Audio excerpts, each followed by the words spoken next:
नमस्कार, मी सचिन बाळासाहेब कदम दावडीवरनं बोलतो.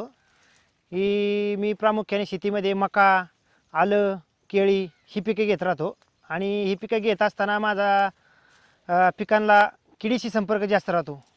म्हणजे कीड जास्त येते आणि या किडीवरती प्रामुख्याने मी काय करतो, औषधं वापरताना कंपनी किंवा ब्रँड न पाहता मी काय करतो, स्वस्तामध्ये चांगल्यापैकी का रिझल्ट कसा येईल हे याच्याकडे जास्त कॉन्सन्ट्रेशन करतो. उदाहरणार्थ मी आता आहे ना ॲग्रोलाईफ कंपनीचं हे इमॅमॅक्टिन बेंझोइट घटक असणारं औषध वापरतो आहे.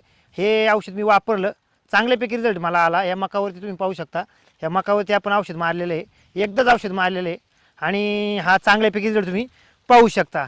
तसेच बुरशीनाशक आल्यासाठी मी बुरशीनाशक ॲग्रोलाईफ कंपनीचंच आहे, हे बुरशीनाशक मी वापरतो आणि चांगल्यापैकी मला रिझल्ट आलेलं मलाही जाणवतं. असंच माझ्या सहकारी मित्रांनी सर्वांनी असं करावं आणि ह्या कंपनीशी स जुळत जाऊन किंवा संघटित एकत्र येऊन कंपनीशी एकत्र कनेक्ट होत जावं, अशी माझी म्हणणं आहे. नमस्कार.